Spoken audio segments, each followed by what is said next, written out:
வணக்கம் மக்களே. இம்யூனிட்டி முதல் இரும்பு சக்தி வர தினமும் நான் சொல்லக்கூடிய இந்த ஒரு உணவு எடுத்துக்கிட்டால் போதும், கண்டிப்பாக உங்களுக்கு எந்த ஒரு பிரச்சனையும் வராது. அது என்னன்னு கேட்டிங்கன்னா, உலர் திராட்சை தாங்க. தினமும் 6 உலர் திராட்சையை சாப்பிட்டாலே போதும் அப்படின்னு சொல்கிறாங்க. ஸோ அதில் இருக்கக்கூடிய நன்மைகள் என்ன, எவ்வளோ ஒரு ஆரோக்கியத்தை இது நமக்கு தரப்போகுது அப்படின்னு சொல்லிட்டு நம்ம இப்போ பார்க்க போகிறோம்.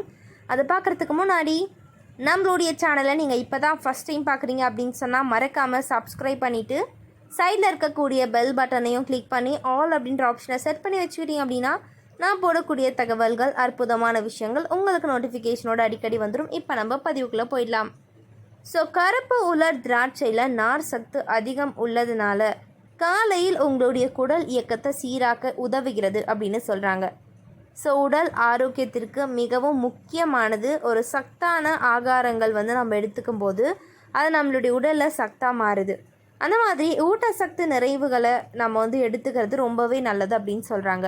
உங்களுடைய உடலுக்கு ஊட்டச்சத்தை கொடுப்பதும் நமக்கு எளிதில் கிடைக்கக்கூடிய அந்த ஆரோக்கியமான உணவுகளும் நமக்கு முக்கியமானது.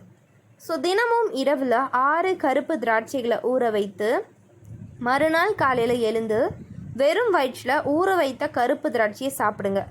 ஸோ இதற்கு பின்னால் உள்ள அந்த அறிவியல் உண்மைகள் நிறைய இருக்குது. ஆனால் நீங்கள் சித்த மருத்துகள் படி சொன்னோம்னா நிறைய விஷயங்கள் சொல்கிறாங்க. ஸோ உலர்ந்த கருப்பு திராட்சையை ஊற வைத்தால் முக்கிய 2 நன்மைகள் கிடைக்கும். ஸோ திராட்சையில் உள்ள அழுக்குகளை கழுவி அதன் ஊட்டச்சத்துகள் மற்றும் ஆக்சிஜனேற்றங்களுடைய உயிர் கிடைக்கும். அந்த ஒரு தன்மை அதிகரிக்கும் அப்படின்னு சொல்கிறாங்க. ஸோ இதில் இருக்கக்கூடிய வைட்டமின்கள் உங்களுடைய உடல் நன்றாக உறிஞ்ச உதவுது. கருப்பு திராட்சையை இரவில் ஊற வைத்தால் நமக்கு மலமிளகியாக செயல்படும்.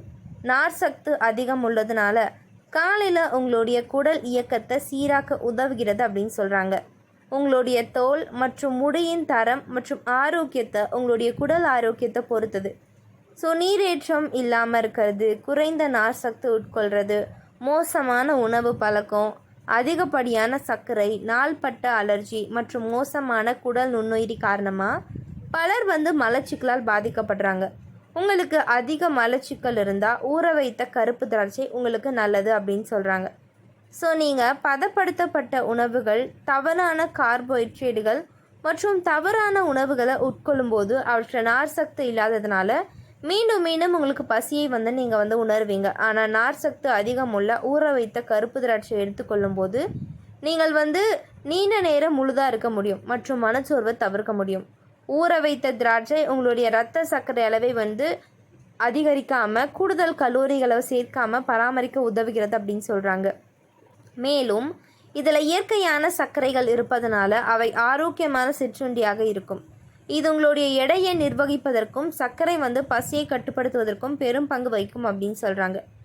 ஊற வைத்த திராட்சைகளில் பாலிஃபினால்கள் மற்றும் பைட்டோநியூட்ரியன்கள் என்ற ஆக்சிஜனேற்றிகள் நிறைஞ்சிருக்கு.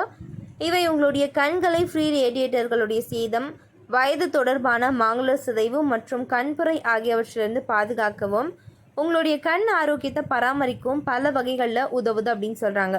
ஸோ நீங்கள் கருப்பு திராட்சையை உலர் திராட்சை இருந்தாலும் அப்படியே சாப்பிடாதீங்க. இரவு ஊற வைத்து அடுத்த நாள் அந்த தண்ணீரை மட்டும் நீங்கள் குடிச்சிட்டாலே போதும். நீங்கள் திராட்சை சாப்பிடணும் அப்படின்ற எந்த ஒரு அவசியம் கிடையாது. எனவே மக்களே, இப்போயாச்சும் இதுக்கு மேலேயாச்சும் நம்ம ஆரோக்கியமான உணவுகளை எடுத்துக்கணும் அப்படின்னு நினச்சிங்கன்னா நான் பதிவுகளில் சொல்லக்கூடிய அந்த விஷயங்களை கண்டிப்பாக எடுத்துக்கோங்க, கண்டினியூஸாக எடுத்துக்கோங்க. ஸோ இது போன்ற நல்ல தகவல்கள், அற்புதமான விஷயங்களை நீங்கள் தொடர்ந்து கேட்கணும் அப்படின்னு நினச்சிங்கன்னா நம்மளுடைய சேனலை மறக்காமல் சப்ஸ்கிரைப் பண்ணிவிட்டு சைடில் இருக்கக்கூடிய பெல் பட்டனை கிளிக் பண்ணி ஆல் அப்படின்ற ஆப்ஷனை செட் பண்ணி வச்சுக்கிட்டிங்க அப்படின்னா நான் போடக்கூடிய தகவல்களை தொடர்ந்து கேட்கலாம். நன்றி, வணக்கம்.